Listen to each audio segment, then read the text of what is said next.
Muy buenos días, tardes o noches, de acuerdo al horario que usted se digne escucharnos. Nos da mucho gusto volver a contar nuevamente con su asistencia. El día de hoy es algo diferente. El día de hoy muchos estudiosos de recursos humanos, de sindicalismo, se ha pensado que todo en México es igual. He visto muchos libros y leído muchos libros sobre sindicalismo, sobre recursos humanos, y casi ninguno, o por yo decir, yo no conozco uno solo que haya hecho énfasis en la regionalización del fenómeno. Específicamente hablando del sindicalismo, existen varias historias. Yo me acuerdo de muy joven que se nos hablaba de los sindicatos blancos de Nuevo León, se nos hablaba luego del sindicalismo insurgentes y luego se hablaba del sindicalismo muy especial de los blancos. Posteriormente, recuerdo yo muy bien, alguna vez trabajando en Coparmex, me invitaron a dar una conferencia a uno de esos llamados sindicatos blancos. Me invitó la empresa. Cuando yo fui, la conferencia se dio en un centro deportivo que era del sindicato. Tenía unas instalaciones de primer mundo, tenía además palapas, parrilladas para la familia, tenía alberca, tenía todas las facilidades del mundo. Y lo que se llegó un poquito a la conclusión, o la conclusión que yo llegué es, este sindicalismo se me hace que es más inteligente que los otros, porque este sindicalismo se ha dedicado a no pelear con la empresa y a tratar de construir juntos. Tal vez no tiene diputados ni senadores, pero a final de cuentas ha cumplido mucho con su visión de decir estudio y mejora de las situaciones de los trabajadores. Ha sido muy criticado, ha sido muy vilipendiado en algunas partes, inclusive el sindicalismo oficial, CTM, no se comporta en la región del norte, en Monterrey, en Nuevo León, igual que en el resto de la República. En esta ocasión nos acompaña un verdadero experto, el licenciado Javier Ponce Flores, el cual tiene una amplísima experiencia en el tema y una experiencia también de toda su vida en esa región, y donde vamos a aprender mucho de él. Enrique. Buenos días o buenas noches, según el horario en el que esté cada uno de ustedes. Como lo dijo Alfredo, con mucho gusto vamos a tener aquí este invitado de lujo que es Javier Ponce, que nos va a tratar no solo de hablar de lo pasado del sindicalismo en Nuevo León durante mucho tiempo, el estado con mayor impulso industrial del país, sino también con más variadas experiencias de tipo sindical. Entonces creo que va a ser una magnífica oportunidad de aprender sobre este tema tan apasionante. Adelante, Javier. Muy buenas días, tardes o noches, depende del momento en que nos estén viendo. Primero agradezco la invitación para estar en este podcast. Debo decir que es un doble sentimiento, uno de reto, de cumplir las expectativas y platicarles sobre lo que conocemos en general como el sindicalismo de Monterrey, pero por otro lado, con una gran emoción, porque creo que le podemos aportar algo a la conversación. Y bien decía Alfredo, con la gente de recursos humanos especialmente, que se conozca esto. Déjenme, me presento muy breve. Soy uno, nacido en Monterrey, aquí he vivido, tengo ahora 55 años de edad, soy casado, tengo 3 hijas, soy abogado de profesión, he ejercido tanto en el ámbito privado como abogado trabajando en empresa, he estado en el ámbito público. Yo rescataría de esa parte pública dos experiencias. Una, fui delegado, es decir, representante de la Secretaría Federal de Trabajo aquí en Nuevo León entre 2001 y 2006. Eso me permitió conocer mucho más este mundo laboral, pero también lo conozco porque en empresas entre la década de los 90 y ahora de regreso desde 2014 para acá, pues me toca, soy litigante de derecho laboral, litigo laboral, asesoro empresas, y entonces pues al final de cuentas lo que voy a contar mucho Es lo que veo desde mi experiencia, un poco estudiando los textos de la historia de Monterrey. Tengo la experiencia, diríamos, de a pie, de tierra, porque conocí lo que significa ser hijo de un obrero en Monterrey. Déjenme comienzo entonces con un poco de antecedentes. Voy bueno, adelanto. Quisiera contar como que para mí el objetivo de esta conversación es platicarles los antecedentes y la historia inicial de lo que conocemos, insisto, como el sindicalismo de Monterrey. Eh, Quiero llegar al final un poco a la experiencia de algo que se llama la misión laboral ya a finales del siglo XX, pero sí a lo mejor dejarles alguno de ellos, de los líderes, que me encantaría luego invitarlos también para que les platique como la actualidad y las expectativas de futuro de este modelo sindical. Entonces, para iniciar contando la historia de lo que sucedió aquí, dejaría primero como marco dos o tres datos. Uno, la revolución industrial que inicia a finales del siglo XVIII, 1700 y tantos, que se va consolidando en Europa y América en el siglo XIX, en 1800 y tantos, y que en México nos llega, como luego a veces pasa con algunas cosas, ya hacia finales del siglo XIX. Monterrey no escapa de eso. Ese es un referente. Otro que me parece muy importante, justamente porque eso estaba pasando en el mundo, pues hay luego material para estudio. Creo que un referente podemos estar de acuerdo o no, pero pues por ahí en 1860 y tanto, 63, si no recuerdo mal el dato, Carlos Marx escribe su libro El Capital.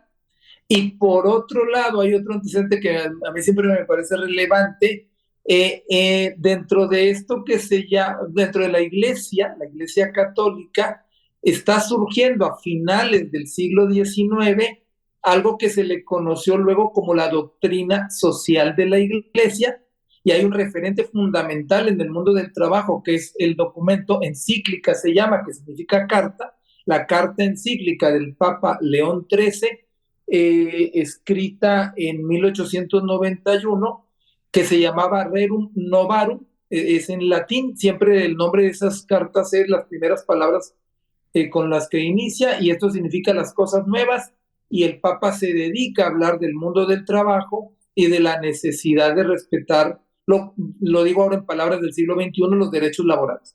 Entonces, pongo esos como tres referentes básicos. ¿Qué pasa en Monterrey? Monterrey era una ciudad media, debo decir que no era originalmente la capital de Nuevo León, ¿eh? La capital de Nuevo León era Cerralbo, que ahora es una ciudad que está hacia el noreste, como yendo hacia la frontera entre Tamaulipas y Estados Unidos. En Monterrey para entonces ya en el siglo XIX, ya era una capital, ya era la capital, pero era una ciudad media en la que básicamente había como que trabajos de talleres, ya un poco en el asunto de como de proveer a la industria. Pero esto se detona, creo que la mayoría está de acuerdo, en que con esas luces y sombras que tiene nuestra historia, y que ahora creo que muchos hemos aprendido que la historia no era en blanco y negro, pues en la época del porfiriato, que tiene sus sombras, también tuvo algunas luces, y esto fue el desarrollo industrial. Y en Monterrey marcó la llegada del ferrocarril en el año 1880 y al 82, más o menos. Eso es quizá el primer detonador de lo que fue, digamos, fue la semilla que fue generando esto que luego conocimos como una ciudad industrial. Porque a partir de la llegada del ferrocarril se empezó a hacer posibilidades de traer, sobre todo materias primas. De las primeras que se habla es básicamente del carbón, que encontramos más en el norte de Coahuila, y del hierro o fierro, como le dicen algunos, que dieron origen luego a algunas industrias en Monterrey. El Monterrey industrial que nace a finales del siglo XIX, ya es el antepasado, y se va consolidando en la primera parte del siglo XX, era de eso, digamos, de generar insumos, cemento, vidrio, acero, papel, celulosa o hule, si me explico, y algunos dirían que la cerveza también la ponen entre las materias primas. Pero básicamente eran empresas de ese tipo. Ahora, eso es un referente que es fundamental. En la época del porfiriato en México, alrededor del año 1900, aquí hubo un gobernador muy reconocido también a nivel nacional, Bernardo Reyes, que fue uno de los impulsores del crecimiento de las empresas. Ahora, en el mundo del trabajo, lo que encontramos, platicaba yo de los referentes internacionales para decir que la última parte del siglo XIX y la primera parte del siglo XX, en México como en otros muchos países, el tema del trabajo, el tema laboral, era uno de los, digamos, grandes temas de discusión en el ámbito político-social de los países, y México no estaba exento de eso.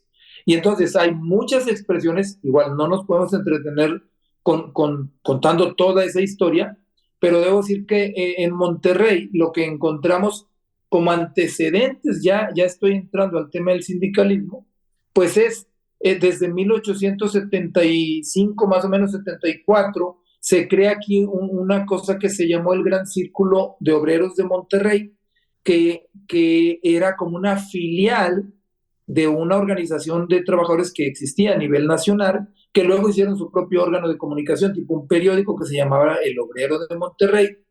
Y a partir de ahí, luego vemos ya por allá del año de 1900, digamos en la época de la Revolución Mexicana, vemos como el nacimiento incipiente insisto, de lo que se podría conocer como la historia del sindicalismo.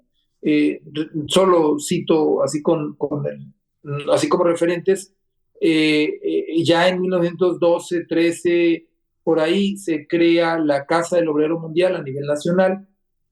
Se nace en 1913, se celebra por primera vez en México algo que venía de unos 20 años atrás, el 1 de mayo como el Día del Trabajo. Nace luego, después de la Constitución de 1917, al año siguiente, en 1918, nace la CROM, la Confederación Regional de Obreros Mexicanos, y aquí en Monterrey, en marzo de ese año, nace un antecedente que le llamaban la sociedad cooperativa, pero la reducían el título, digamos, le decían Sociedad Cuauhtémoc y Famosa, que luego a mí me tocó conocer y vivirlo, digamos, de niño, el recreativo de la Sociedad Cuauhtémoc y Famosa. Bueno, ese diríamos que es como el primer antecedente. No sé si hasta aquí hay alguna cosa que quieran puntualizar o preguntar. No, apoyar lo que dices. Me tocó a mí ver una cosa muy notable, que es en una empresa industrial de Monterrey, un libro de contabilidad en el que se recogían las producciones de todos los días. Y hay de repente una página en blanco, que es el día en que la revolución toman las fuerzas revolucionarias de Monterrey. Y al día siguiente reanudan con el registro de producción. O sea que en la plena revolución se paró medio día o un día lo que estaba pasando en Monterrey. Eso indica ya mucho cuál era la mentalidad, no solo de los sindicatos y de los patronos y de los gobernantes, sino una cosa también muy notable también. Y también me imagino que nos contarás, pero también en Monterrey se hace también el primero y único sindicato empresarial que hay en el país, que es la Coparmex. Sí, fíjate, qué historia tan interesante. Y te doy un dato complementario con esto de Coparmex. No lo traía presente, pero qué bueno que lo recuerdas. En Monterrey se reconoce como al fundador de Coparmex en Nuevo León, en ese año 1929, a Luis G. Sada. Fíjense la coincidencia, Luis G. Sada, efectivamente reconocido como fundador de Coparmex Nuevo León, que luego entiendo fue el antecedente a nivel nacional. También en 1918, después de que se promulgó la Constitución, digo, puntualizando, en 1917, el año siguiente, Luis G. Sada es nombrado, se formó la Junta de Conciliación y Arbitraje, la primera Junta de Conciliación y Arbitraje, y en aquel momento eran dos representantes obreros y dos patronales. Incluso hablan de algo de que los propuestos por el lado patronal no aceptaron y luego entraron como los suplentes. Uno de ellos era Luis Quesada, que ese mismo año, pero en serio, como 5 días después de ser nombrado representante patronal ante la Junta de Conciliación y Arbitraje, también es el impulsor de esto que les decía ahorita, la Sociedad Cooperativa de Empleados y Obreros de Cuauhtémoc y Famosa, lo que se conoció después como la Sociedad Cuauhtémoc y Famosa. Y entonces, digamos, tiene una cierta incidencia. Esto no era un sindicato, no lo forman con esa, digamos, estatuto jurídico, con esa calidad, pero es un antecedente porque al final era una sociedad cooperativa de obreros y de empleados, también formada por Luis Quesada.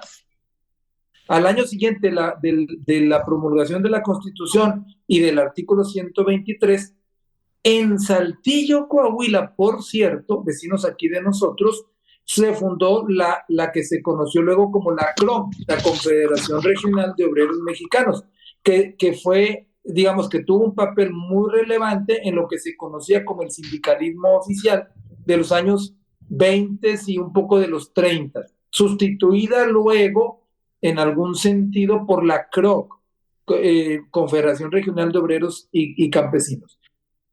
La CTM nace en 1936 y los sindicatos de Monterrey, y aquí es donde me voy a entretener un poco, es irles platicando cómo surge históricamente esto que conocemos como, insisto, el sindicalismo de Monterrey. Ya llegamos hasta los años, digamos, pasamos todo lo que es los años 20. Nada más hago un paréntesis aquí. Recordemos que el presidente Lázaro Cárdenas, que muchos reconocen como que el que consolidó después del nacimiento del sistema político mexicano en 1929 con Plutarco Elías Calles, es en realidad Lázaro Cárdenas el que lo termina consolidando y le da varias de las notas que luego le dieron como solidez, estemos de acuerdo o no con el modelo, le dieron solidez al sistema político mexicano. Lázaro Cárdenas era un presidente con una ideología más cercana a lo que conocemos como la izquierda, y de hecho se siente la gestión del general Cárdenas, entre otras cosas, además de, por ejemplo, el mundo agrario, en el ámbito laboral comienza una cierta como inestabilidad, porque los trabajadores o los incipientes sindicatos empezaban a reclamar y a exigir, digamos, sus derechos, pero de una manera un poco más agresiva, un poco más intensa. Por ahí tomé una nota entre 1935 y 1939 hubo 3.900 emplazamientos a huelga, casi 4.000, y de esos 750 sí estallaron. Y entonces, es una época de cierta inestabilidad en el mundo del trabajo, y en ese entorno que decimos había nacido la CROM y la CTM, que son como los representantes de ese modelo sindical, surge, digamos, como la semilla de este sindicalismo de Monterrey. Y aquí doy algunos datos así muy específicos. Se reconoce, digamos, uno de los momentos clave en 1936, que ya estaba la vidriera Monterrey. La vidriera se había fundado en 1909. En 1936 había como dos grupos o corrientes sindicales adentro de la empresa. Viene un conflicto laboral, hay una digamos, pues eso, conflictividad. Es que no recuerdo si hubo el estallamiento de huelga o no, pero se habla de dos elementos que hicieron muy importante ese acontecimiento. Uno, digamos, una de las fracciones sindicales obtiene el contrato colectivo, la Junta de Conciliación lo reconoce, y hay otro grupo de trabajadores que no está de acuerdo y salen a manifestarse. Se habla de una manifestación, imagínense, en los años 30, de 60,000 personas en la calle protestando contra la resolución de la Junta de Conciliación que le había otorgado el contrato colectivo a un sindicato. Y entonces que, digamos, se le reconocía como eso que llaman los sindicatos rojos, si no recuerdo mal ese dato. El caso es que eso incluso provocó que en febrero de ese año el general Lázaro Cárdenas viniera a Monterrey específicamente a atender ese asunto. Y finalmente llegaron a un convenio el mes siguiente,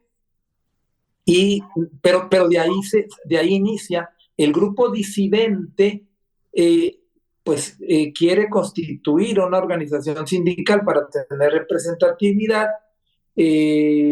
Juntan a un grupo pequeño de como 30 trabajadores y fundan aquí está, Sindicato de Trabajadores de Vidriera, Monterrey, con 30 trabajadores, y luego se dedican a como pelear, como decimos, sí, buscar los contratos colectivos, no de la vidriera, que digamos habían la titularidad, la tenía otro sindicato, sino de las empresas como filiales a Vidriera Monterrey.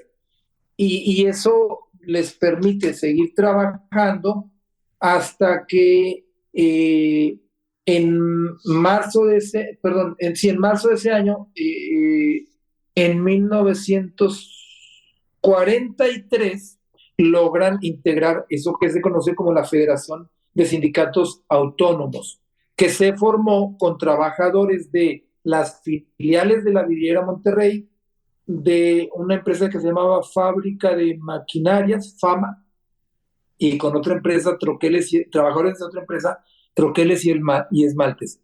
Ese es un antecedente, la fundación de la Federación de Sindicatos Autónomos.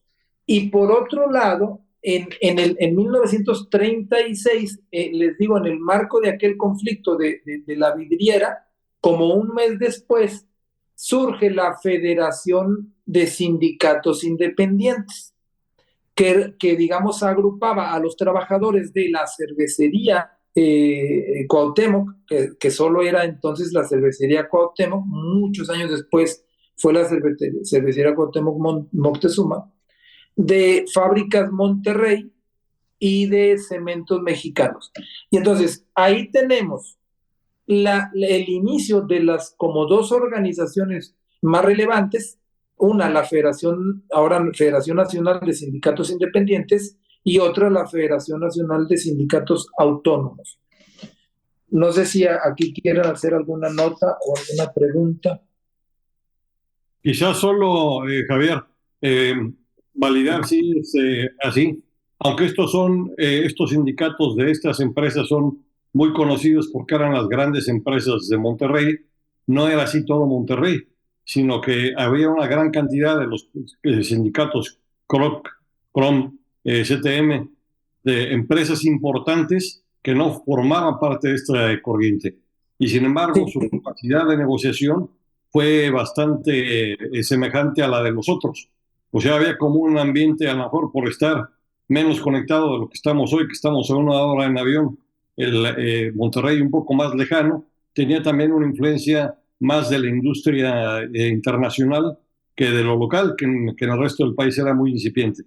Recuerdo yo los contratos de otras grandes empresas, como fue Fundidora de Hierro y Acero de Monterrey, Altos Hornos, que también tuvo su famoso proceso de huelga, y también el sindicato minero, que también tenía contratos y que sigue teniendo contratos muy importantes en todo Monterrey.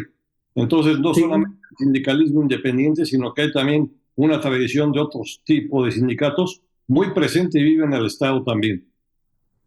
Sí, de hecho, qué bueno que lo dices, porque efectivamente estamos como centrados, o yo estoy muy centrado en el tema de estas organizaciones, pero sí, claro, junto con esto, con la industrialización de la ciudad, van creciendo también las organizaciones, especialmente la CTM y la CROC. Yo no tengo mucha referencia de la CROM en Monterrey, que alguna debería haber habido, no lo sé.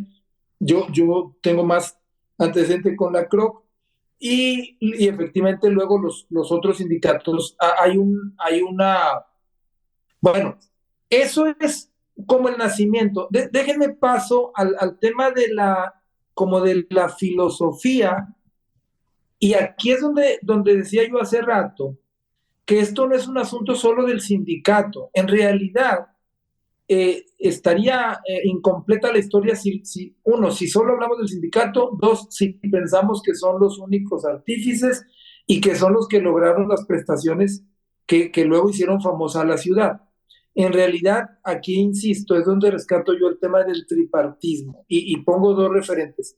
En 1926-27, el gobernador de entonces publicó, creo que era Aaron Sáenz, publicó una ley de protección industrial que luego en 1941, 2 o 3 por ahí, el gobernador Bonifacio Salinas emitió otra, digamos, que sustituía aquella con el mismo título, Ley de Protección Industrial, que daba, lo dicho en palabras de hoy, incentivos fiscales para la constitución de empresas. Ese tipo de medidas, como pasó con el ferrocarril a finales del siglo XIX y como pasó con la época de Bernardo Reyes.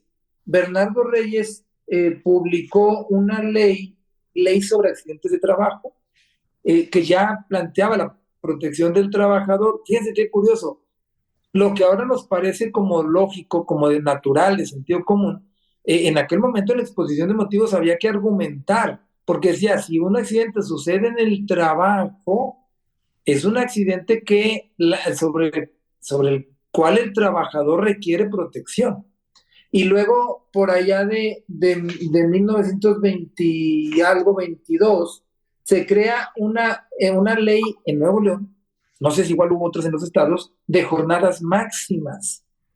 O sea, ya con el artículo 123 vigente, en Nuevo León, en el año 22, crean esa ley de jornadas máximas, que por cierto establecía justamente las que conocemos: 8 horas la diurna, 7 horas la nocturna, 7:30 la mixta, prohibición de jornadas nocturnas para mujeres y menores de 16 años, digamos, muy ya a tono con el contenido digamos, protector establecido en la Constitución del 17. Pero bueno, lo pongo como antecedentes porque, digamos, ahí encontramos como signos de cómo la autoridad pública puede poner condiciones favorables tanto para el desarrollo industrial, como contaba esto de las leyes con incentivos fiscales, como leyes protectoras del trabajo. Luego, por otro lado, encontramos a las empresas y creo que todos reconocemos que la filosofía empresarial de Monterrey fue lo que le dio esas notas a lo que luego, ahorita voy a hacer una como lista de lo que podemos encontrar como significativo digamos, en las prestaciones laborales. Fue los industriales de la ciudad, y aquí no puedo evitar rescatar la figura de don Eugenio Garza Sada, un visionario, su hijo de Isaac Garza, que era el que había fundado en 1890 la cervecería Cuauhtémoc. Don Eugenio en los años 30, digamos, se convierte en un impulsor de la ciudad como polo industrial, pero además reconocido luego por otros aspectos como el caso de la educación, la creación del Instituto Tecnológico y de Estudios Superiores de Monterrey. Y en el ámbito laboral, y aquí es donde les decía, me quiero entretener un poco con el modelo. La clave es, aquí no se hizo un modelo asistencialista en el que la empresa o el gobierno le resuelve al trabajador, digamos, la vida, que luego muchas veces no se consigue eso, y pongo, perdón, un ejemplo muy trillado, no es asunto de darle una despensa, sino de ponerle condiciones para su desarrollo personal, humano y familiar. Y entonces, esto no lo puedo decir como un logro solo de los sindicatos, sino un logro de los factores del sector productivo de la ciudad, las cosas que luego hicieron como, no sé cómo decir, como son las como representativas del modelo de prestaciones de los trabajadores de la ciudad en la primera parte del siglo XX, que creo que puede hablar todavía mucho más acá, finales de los 80 quizá. Uno, primero, los sindicatos, eso lo tengo que decir porque si eso lo tengo que decir muy claro porque eso sí es cosa de los sindicatos. En sus estatutos establecían no participación ni partidista ni electoral, pero decían sí a la participación cívica y a la participación política individual de quien del trabajador que así lo decide. Pero tenían como base, pero además, digamos, la propuesta sindical tenía siempre como base algo que conocían como el bienestar de sus agremiados. Debo decir que entonces la palabra no es nueva, estamos hablando desde los años 30, buscar mejorar las condiciones de los trabajadores y el tema de las prestaciones sociales, que insisto que fue lo que creo que hizo famoso el modelo económico empresarial sindical de Monterrey. Uno, vivienda digna. Aquí cuentan la historia, pongo dos ejemplos, la colonia Vidriera, así se llama, y otra, la colonia Cuauhtémoc, creadas más o menos entre los años 40, 50 del siglo pasado, en la que mucho antes, como 30 años antes de que naciera en México el Infonavit, ya se había generado una caja de ahorro en la que había aportaciones de empresas y trabajadores para luego poder otorgar créditos para que los trabajadores adquirieran una vivienda. Aquí cuentan una historia de que cuando se creó el Infonavit, si no estoy mal, fue Jesús Silva Herzog, en 1973, el primer director general del Infonavit, que luego el Infonavit empezó a tratar de presionar para que las empresas de Monterrey, digamos, dejaran su modelo y que incluyeran a sus trabajadores en el Infonavit y que los trabajadores accedieran a crédito hipotecario por medio de ellos. Cuentan, no sé si sea leyenda, pero cuentan la historia de que trajeron, digamos, invitaron a Jesús Silva Herzog, lo llevaron de la que me platican es de la colonia de Cuauhtémoc, y cuando vio los terrenos y las casas dijo, yo no puedo competir con esto, o sea, yo no les puedo dar casas de este tamaño de terrenos, y entonces lograron un trato que le respetaran, digamos, seguir dando créditos con el modelo que tenían aquí para que los trabajadores accedieran a casas con esas dimensiones. Bueno, entonces, es el tema de la vivienda digna, como se le llama ahora al concepto. Otro caso para nosotros, y ahí es donde rescato eso que les decía, o sea, yo viví esa experiencia, mi papá trabajando en hojalata y lámina, el tema de la salud. El obrero de Monterrey tenía acceso a los hospitales, lo pongo en términos de hoy, a los que solo se puede acceder ahora con seguros de gastos médicos mayores que normalmente un trabajador no puede cubrir. Y entonces era natural que la hospitalización fuera en esos lugares y que la atención de primer piso fuera en consultorios muy dignos, con médicos, digo, perdón que haga otra vez la referencia personal, pero creo que abona un poco a esto. Mi pediatra, que por esto debo decir que soy gemelo, mi hermano y yo tuvimos el mismo pediatra desde que nacimos hasta que ya como que nos corrió porque ya teníamos 12 años y ya teníamos que ir con otro doctor. El mismo pediatra. Y entonces, ese tipo de trato en el términos de la salud, de verdad hacía una calidad de vida distinta. Y un tercer elemento que se cuenta mucho de Monterrey son los recreativos.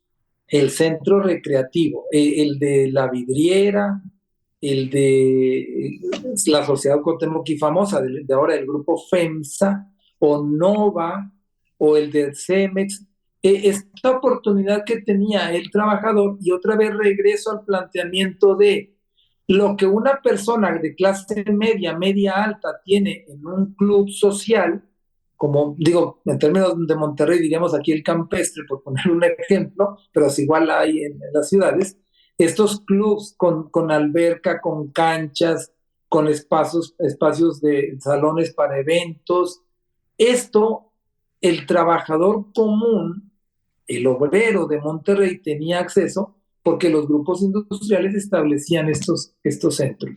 Y entonces Eso daba también una calidad de vida diferente porque hay que reconocer, y lo digo ahora como abogado, qué bueno que ahora cuando se discute el tema de los alimentos, de la manutención de los hijos, también se considera no solo el alimento, el vestido, la habitación, el hospital, sino también la recreación. Entonces, este acceso a centros recreativos, igual, eh, pues con una calidad muy similar a cualquier centro eh, country club, le dicen en algunos lugares privados, eso también daba una mejor calidad de vida. Ese modelo, regreso al planteamiento de, a lo mejor sí podríamos contar, digamos, desde Monterrey, podríamos rescatar algunos modelos de desarrollo social, porque esto que estoy platicando son modelos de desarrollo social. Tal vez con algunos cuestionamientos. Me acuerdo muy bien que en los 70s, 80s, se decía mucho que era imposible el que tú te pudieras piratear o traerte a un ejecutivo de cualquier empresa de Monterrey, porque no solamente era difícil llegarle al salario, si tú podías igualar el salario que se le pagaba o ofrecerle un poquito más, el problema era que estaba tan arraigado con su familia que el que le iba a decir no te puedes cambiar es la familia, porque le decía a la familia, mira, vivo en una casa donde están juntos todos mis vecinos que son mis amigos y todos los que trabajamos aquí, y mis hijos van a las escuelas donde están todos sus amigos que también trabajan aquí, y entonces ahí era medio cuestionador porque decían, oye, pues estos cuates sí son muy exitosos, pero a final de cuentas le están impidiendo la libertad a los trabajadores. Eso es lo que se oía en esos viejos cuentos. No, y de hecho, de repente me tocó saber un poco a la inversa. Algunas empresas de Monterrey luego se traían ejecutivos, e incluso de las áreas de gobierno. Eh, Digo, del mundo laboral, aquí podemos contar dos o tres historias de gente que la empresa de Monterrey trajo, porque eran los expertos de los trámites de gobierno, y se los traía a trabajar a Monterrey. Efectivamente, sí, un poco tiene esos asegúnes. Eh, por otro lado, el tema es que fue evolucionando la economía, el mundo, el propio país, y sí se fue haciendo difícil. Yo entiendo que muchas de las empresas de Monterrey ya no tienen esos para todos. Este, pero bueno, es un modelo que funcionó muy bien en el siglo XX y que es un referente. Fíjate que en algún momento se ha planteado esto para las cuestiones policíacas, que si en alguna vez me ha tocado escuchar esto, de que si tú a un policía, para, digamos, mantenerlo del lado de la autoridad y que no te lo robe luego el crimen, es que la familia sea la que, digamos, sea una especie de coto, porque si la familia está satisfecha con las prestaciones laborales y además viven con cierta paz, como que luego andar esto que se conoce como asalto de mata, pues no es tan fácil. Y entonces que este modelo el sueldo, de verdad yo no me acuerdo y no tengo muchos referentes, no lo revisé. ¿Qué tan competitivos eran los salarios en relación con el mínimo del país y con los salarios de otros lugares? Eso de verdad no lo sé. Yo tengo entendido que no eran salarios espectaculares. Lo que pasa es que lo que lo completaba, que además es correcta la interpretación, lo que lo completaba y lo hacía muy atractivo eran todas las prestaciones que tenía el trabajador. Además, digo, si nada más sumásemos lo que cuesta inscribirte en un club social, lo que cuesta tener un seguro de gastos médicos, lo que cuesta un crédito hipotecario con intereses, digamos, ordinarios en la banca comercial, lo que significa hasta detallitos como los regalos en los eventos que el Día del Niño, la Navidad y este tipo de cosas. Eso al final sumaba, como dicen ahora los profesionales, un paquete de prestaciones que generaba lealtad. Hay personas que descalifican el éxito de otros Y cuando yo he oído a algunos de estos personas hacer comentarios relativos a esto que decía Alfredo, de que era una forma de mantenerlos prisioneros, yo en los casos que conocí, que fueron muchos, los salarios más el paquete empresarial eran superiores a los de aquellos que lo estaban criticando. Y también demostraron en algún momento que tenían una mayor capacidad de organización la propia sociedad civil y las empresas que las organizaciones públicas, que tardaron mucho en ir cubriendo toda la gama del país, ¿verdad?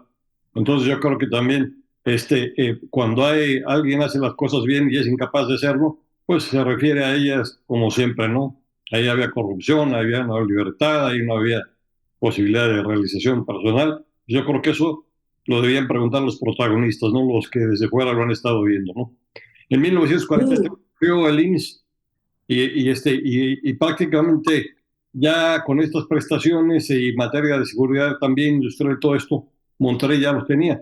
Ahora, como tú lo mencionas también, yo creo que esto ha cambiado mucho el modelo, la forma de los negocios, no solamente en Monterrey, sino en general en el mundo, se ha vuelto un poco diferente o un mucho diferente. Y creo que esas instituciones fueron poco a poco desvaneciéndose y algunas desapareciendo.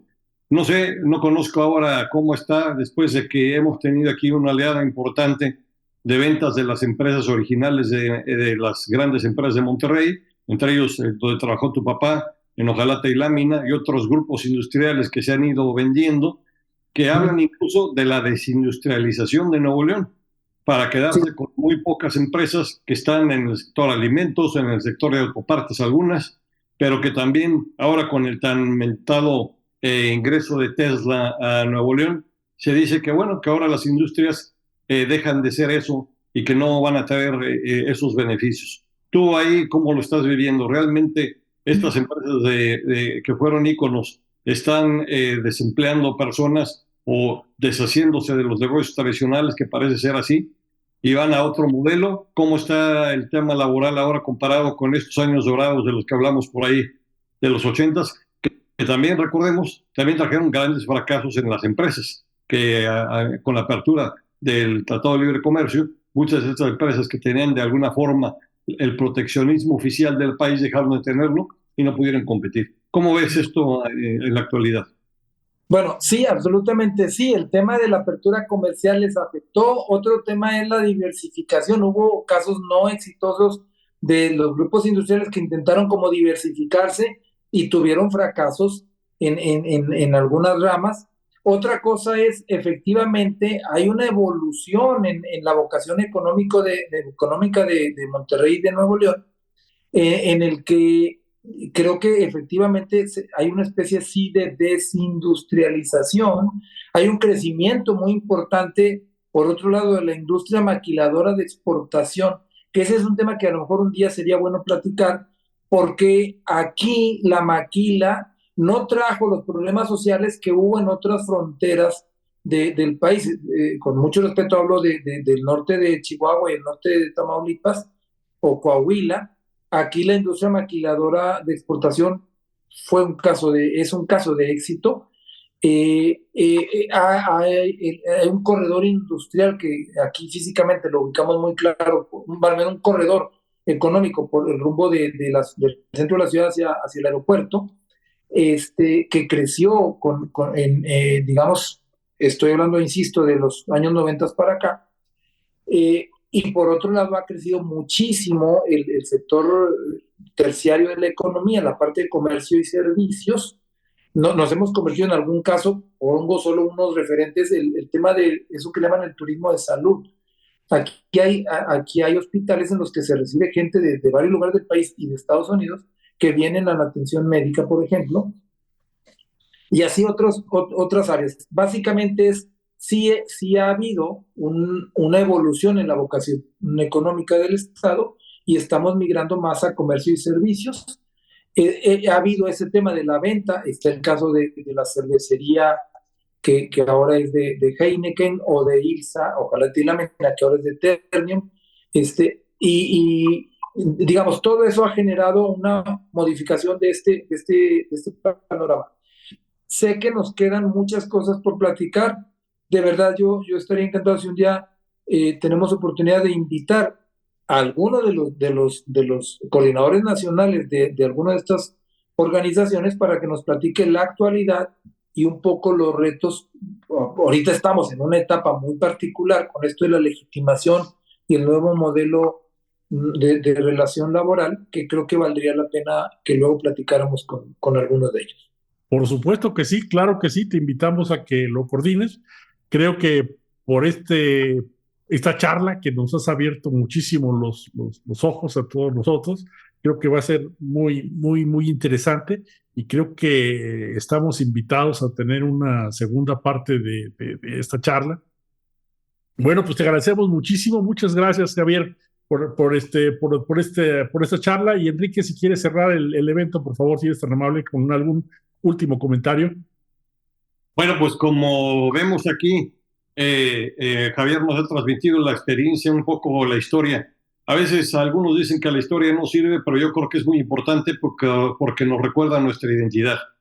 Y sin lugar a dudas, Nuevo León estuvo presente de forma destacada cuando hubo una gran transformación hacia la industrialización en el mundo, y Monterrey fue punta de lanza en esto.